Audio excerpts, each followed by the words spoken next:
माँ, तुम हमें छोड़कर क्यों चली गई माँ? अब हम दोनों कैसे रहेंगे माँ? बड़ा ही बुरा हुआ दोनों भाई बहन के साथ। पहले पिता का साया सर से उठ गया और अब माँ का भी। सच में बहन, बड़ा ही बुरा किया भगवान ने इन दोनों के साथ। पूजा और सूरज दोनों भाई बहन थे। उन दोनों के पिता का देहांत तो बचपन में ही हो चुका था और अब उनकी माँ भी कैंसर की बीमारी के चलते उन दोनों को छोड़कर चली गई। माँ की मौत के बाद अब दोनों बच्चे अनाथ हो गए। फिर एक रोज उनके मामा मामी उन दोनों को लेने आए। चलो बच्चों, अब तुम हमारे साथ ही रहोगे। यहाँ तुम कब तक अकेले रहोगे? हाँ, हम तुम दोनों को लेने आए हैं।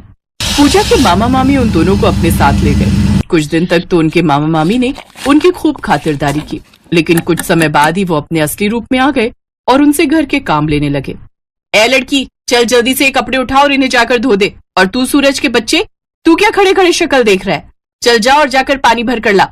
मुफ्त में खाने को रोटियां चाहिए तुम्हें बस। तभी पानी का घड़ा उठाए सूरज के सर से मटका गिरकर टूट गया। ये देख उसकी मामी गुस्से से लाल पीली हो गई और उसने उसकी खूब पिटाई की। मामी, मत मारो मामी। मेरा नुकसान कर दिया, अब क्या इसकी भरपाई तेरी माँ करेगी या तेरा बाप करेगा आकर? अपने भाई की आवाज सुनकर छत पर कपड़े सुखा रही पूजा जल्दी से नीचे आती है। मामी, मामी मत मारो इसे। हा, बड़ा प्यार आ रहा है अपने इस भाई पे। इसने मेरा मटका तोड़ दिया, मेरा नुकसान कर दिया। अब इसकी एक ही सजा है, अगले कुछ दिन तक तुम दोनों को खाना नहीं मिलेगा। अब भूखे ही मरो दोनों। अगले 2 दिन तक पूजा और सूरज भूखे रहते हैं, लेकिन फिर उनसे भूख बर्दाश्त नहीं होती और वो आधी रात को घर से भाग जाते हैं। अच्छा हुआ दीदी जो हम वहाँ से भाग आए, नहीं तो भूखे रहने के साथ साथ मामी की मार भी खानी पड़ती थी। तू चिंता मत कर सूरज, आज के बाद हम कभी इस गांव में लौट कर नहीं आएंगे। अब वो दोनों इस गांव से दूर शहर आ गए और अब फुटपाथ पर भीख मांग कर गुजारा करने लगे। सुबह से लेकर शाम तक इधर उधर भीख मांगना और सड़क के किनारे ही दूसरे भिखारियों के साथ सो जाना। कभी कभी तो उन दोनों को कुछ भी खाने को नहीं मिलता था, इसलिए वो दोनों भूखे ही सो जाते थे। एक सुबह जब पूजा और सूरज सोकर उठे तो उन्होंने देखा सड़क पर बच्चे पतंग उड़ा रहे हैं। पूजा और सूरज को पता चलता है कि आज तो 15 अगस्त है। हर साल की तरह आज भी सूरज का मन उदास हो जाता है। वो भी दूसरे बच्चों की तरह पतंग उड़ाना चाहता था, पर उनके पास इतने पैसे नहीं थे कि सूरज पतंग खरीद सके और वो दोनों रोज की तरह सड़क पर भीख मांगने चले जाते हैं। तभी सूरज को सड़क पर गिरी हुई एक पतंग दिखाई देती है। वो दौड़कर उसे उठा लेता है। देखो दीदी, मुझे पतंग मिली। फटी हुई पतंग, अब क्या उड़ाएगा? देख मेरे पास कितनी बड़ी पतंग है। इनके तो माँ बाप भी नहीं है, ये दोनों तो अनाथ हैं। ये दोनों पतंग नहीं खरीद सकते, 15 अगस्त नहीं मना सकते। सूरज रोने लगता है। पूजा उसे चुप कराती है। तू चिंता मत कर मेरे भाई, ये पतंग फटी हुई है तो क्या हुआ? आज जो भी पैसे इकट्ठा होंगे उनसे मैं तुझे पतंग खरीद कर दूंगी, ठीक है? सच दीदी, क्या आज आप मुझे पतंग दिलाओगी? आपको पता है मैं कभी भी पतंग नहीं उड़ा पाता हूँ। पूजा बहुत कोशिश करती है कि आज उसे भीख मिल जाए। वो गाड़ी वालों को रोकती है, लेकिन उसे उस दिन कोई भी भीख नहीं देता है। वो बहुत दुखी होती है। पूजा के पास 2 रुपए थे। वो पतंग वाले की दुकान पर जाती है। भैया, एक पतंग और थोड़ी सी डोर दे दो, मेरे पास ये 2 रुपए हैं। चल हट यहाँ से, मेरे दूसरे ग्राहक खड़े हैं। चल हट, 2 रुपए में कुछ नहीं आता। भैया 50 पतंगे पैक कर देना, 4 चरखी मांझे की। कितने हुए? 3500 रुपए हो गए साहब। व्यक्ति दुकानदार को पैसे देकर गाड़ी के पास जाता है और सामान गाड़ी में रखकर बटुआ अपनी जेब में रखने लगता है। तभी उस व्यक्ति का बटुआ सड़क पर गिर जाता है और वो व्यक्ति अपनी गाड़ी में आगे चला जाता है। सूरज व्यक्ति का बटुआ गिरा हुआ देख लेता है और वो पूजा से कहता है, दीदी वो देखो, उन अंकल का बटुआ गिर गया और वो चले गए। दीदी इस बटुए में तो बहुत सारे रुपए हैं। सूरज, इसे बंद कर दे, ऐसे किसी का बटुआ नहीं खोलते। एक काम करते हैं, तू और मैं यहीं बैठ जाते हैं। क्या पता वो अंकल दोबारा अपना बटुआ ढूंढने के लिए आए तो हम उन्हें दे देंगे।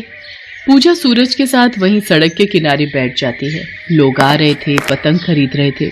सूरज उन्हें लगातार देख रहा था, पर उन दोनों अनाथ भाई बहन की तरफ किसी की भी नजर नहीं गई। वे बेचारे भूखे प्यासे उस व्यक्ति का इंतजार करते रहे। काफी देर बाद वो व्यक्ति वहां आया। उसने दुकानदार से पूछा तो दुकानदार ने मना कर दिया। तभी पूजा और सूरज उस व्यक्ति के पास आए। अंकल, आपका बटुआ ये रहा। आप जब गाड़ी में बैठ रहे थे तभी गिर गया था, हमने उठाकर रख लिया था और हम आपका ही इंतजार कर रहे थे। व्यक्ति ने अपना बटुआ देखा, उसमें रुपए वैसे के वैसे ही रखे हुए थे। कुछ देर तक वो व्यक्ति उन बच्चों को देखता रहा, सोचता रहा। बच्चों की ईमानदारी देखकर व्यक्ति हैरान था। बच्चे उसका पर्स लेकर भाग भी सकते थे, पर वो वहीं बैठे रहे जब तक वो वहां नहीं आया। बच्चों, तुम बहुत अच्छे हो। अच्छा, अपना नाम बताओ, तुम लोग कहाँ रहते हो और तुम्हारे माता पिता कहाँ हैं? अंकल, मेरा नाम पूजा है और ये मेरा भाई सूरज है। हमारे माँ पापा नहीं है, वो 2 साल पहले मर गए। तब से हम दोनों सड़क पर ही रहते हैं और भीख मांगकर गुजारा करते हैं। पूजा की दर्द भरी बातें सुनकर व्यक्ति भावुक हो जाता है और वो पूजा और सूरज को गाड़ी में अपने साथ घर चलने के लिए कहता है। चलो बच्चों, आज 15 अगस्त है, तुम मेरे साथ मेरे घर चलो। वहाँ तुम दोनों मेरे साथ पतंग उड़ाना और खूब मजे करना। सच अंकल, हम आपके साथ पतंग उड़ा सकते हैं? हाँ बेटा, चलो आओ मेरे साथ। व्यक्ति पूजा और सूरज को अपने घर ले जाता है।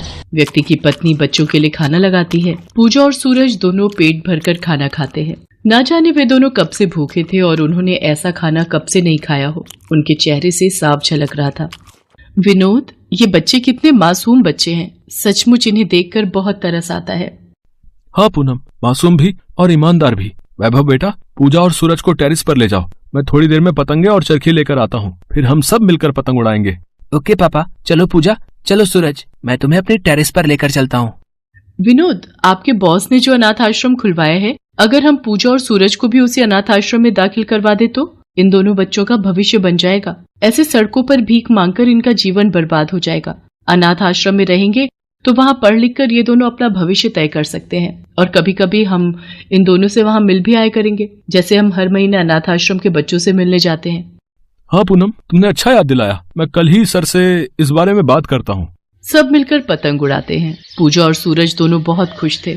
अगले दिन पूनम पूजा और सूरज को शॉपिंग पर ले जाती है और उन्हें अच्छे अच्छे कपड़े और खाने का सामान खरीद देती है। विनोद अपने बॉस से बात करता है और पूजा और सूरज को अनाथ आश्रम में दाखिल करवा देता है। अनाथ आश्रम में अपनी उम्र के बच्चों को देखकर पूजा और सूरज बहुत खुश होते हैं। वहाँ उनके खेलने के लिए खिलौने, पढ़ने के लिए किताबें और खाने के लिए भोजन की सारी सुविधाएं थी।